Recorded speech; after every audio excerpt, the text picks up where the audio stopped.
tayo sa ano, CCA, Canadian Car Auto.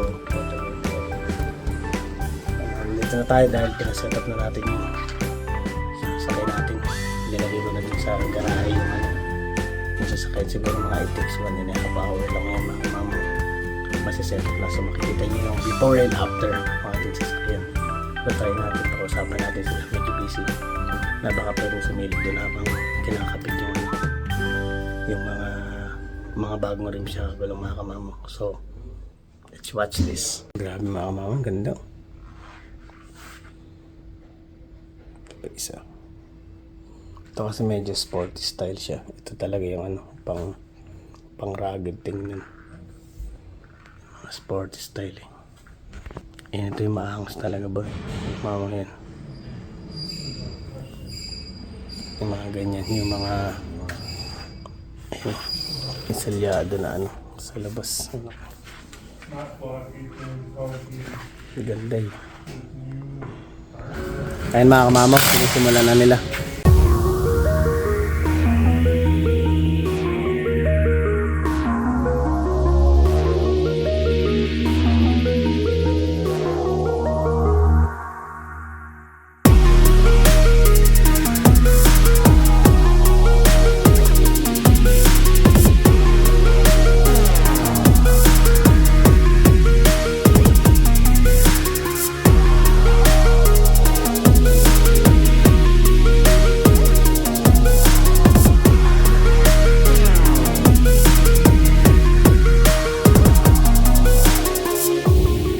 Ginagawa nila ng paraan mga kamamo, medyo malakas yung sounds eh. Ginagawa nila ng paraan yung sa gulong kasi usapan namin kasi medyo nakalabas talaga yung ano, nakalabas yung gulong pag inano mo siya kasi pag sinit na siya. Parang hindi naman nakalabas pa yung ano. Kahit tumama lang dun sa fender usapan namin. So kaya ayun, ginagawa nilang paraan. Ayun yung spacer hawak. Yung hawak ng Black 9 na yun. Spacer yun eh. Kailangan ano, figure out nila paano gagawin para maayos yung setup ng ano natin.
Hintay lang ako dito kasi medyo yung sa pinag-usapan namin hindi masyadong na-explain ni Jayden yung dito, gagawin dito sa sasakyan. Buti na lang kahit para pinanood ko pala siya kasi kung di ko siya pinuntahan dito hindi magagawa yung tamang usapan namin ni Jayden kung ano talagang paano ikabit.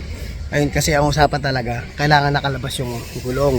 Hindi ko naman inaano na labas, ang mahalaga yung naka-o-offset lang siya kasi parang hindi siya mag-o-offset based dun sa pinag-usapan namin. Kaya ginawa nila ayun, kinabit nila yung wheel spacer na hindi ko alam kung 1.5 inches yung ilalabas. Tapos ano na lang sila, nag-trim sila ng tinrim nila yung kabitan ng tornilyo para magkasya yung gamit na talaga yung pang dito yung lug nuts. Kaya tulad niyan, tinan mo yan. Hindi ko naman ganyan nakalabas talaga. Kasi ni Jaden hindi naman siya ganyan kalapad. So in-expect ko kasi malapad siya. Buti na lang pinalitan ko pala yung nakarang inusap namin. Yung unang binibigay niya sa akin hindi siya malapad tingnan. Mas malapad yung pinili ko. Kung pinili ko yung isa ngayon, mas lalong nakalubog tingnan yung rim natin. Pero ginagawa naman nilang para maayos naman silang kausap. Tsaka friendly naman sila. Kaya ito, hintay-hintay lang tayo hanggang sa makapit natin yung rim.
Yeah.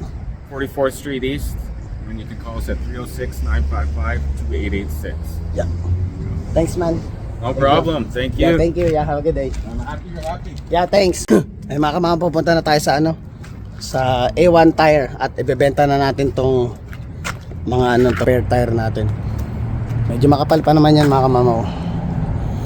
Sana kahit paano. Thanks, man. Sana kahit paano makapag tayo ng mga kahit mga $300 sana.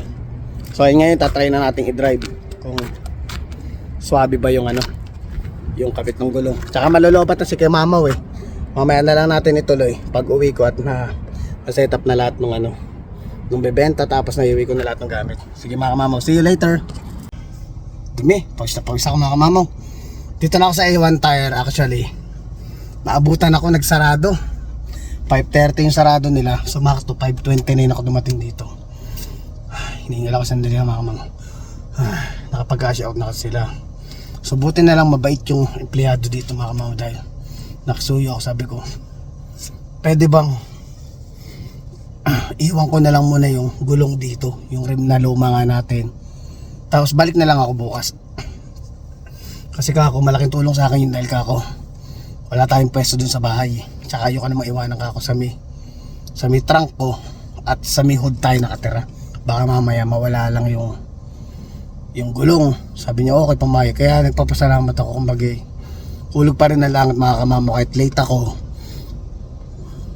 meron pa akong 1 minuto para makapasok dun sa loob. Kanina talagang timing mga kamamo. Sobrang timing. Kasi kung talagang mga kamamo, wala akong paglalagyan. Kaya ngayon hinihingal ako dahil binama ko lahat ng gulong. Sinarado nila yung pinto. Kinabit ko ulit yung takip dun sa likod. Hinihingal ako mga kamamo. Bigat. Kaya nagpapasalamat ako, talagang nandiyan pa rin talaga si Lord pang maraming salamat Lord na ginaid mo ko na inintay mo muna akong dumating bago sila magsarado. Kaya ngayon uwi muna ako mga kamamo. Maglilinis muna ako at napakadumi. Balik ako mamaya. See you later.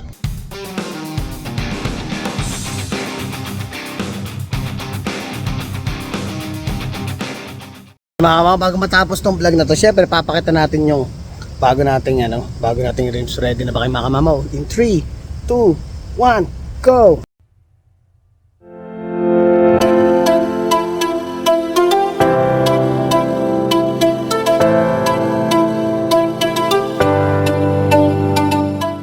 One hour later. So ayun mga mamaw, nakauwi na ako. Sobrang nakapagod ngayong araw at nabilat tayo sa araw, tapos nagbitbit pa tayo. Papasalamat na rin ako dun sa empleyado nung A1 na pinayawan yung gulong kasi walang paglalagyan dito, kaya malaking bagay. Maraming salamat. Shoutout sa inyo. Shoutout din dun sa mga crew ng CCA ng Canada Custom Auto Works. And very sila accommodating, tsaka recommend ko talaga sila sa inyo sa mga gusto magpa-customize ng mga sasakyan nyo. Like for example, gusto nyo maging sporty yung kotse nyo, maging off-road style yung mga truck nyo, dito lang, mag-message lang kayo dito or silipin nyo lang sila sa Facebook page nila. Maraming salamat, tsaka recommendable talaga sila. Talagang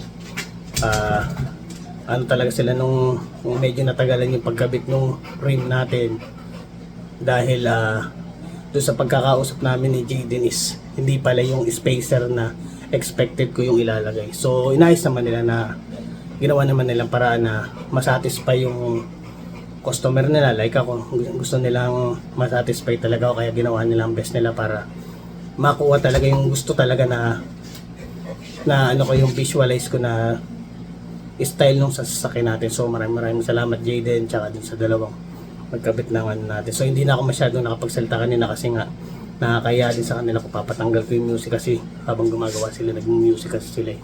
So naiya naman ako patanggal para i-vlog ko sila. So ayun na naipaliwanag naman natin lahat kung ano yung mga pinalitan, kung ano yung mga bagay na ginawa doon sa sakin natin. Then sana na-enjoy nyo itong vlog na to. Hanggang dito na lang mga kamamaw. Please don't forget to like, share, subscribe, and hit the notification bell for more updates of my video. See you mga kamamaw.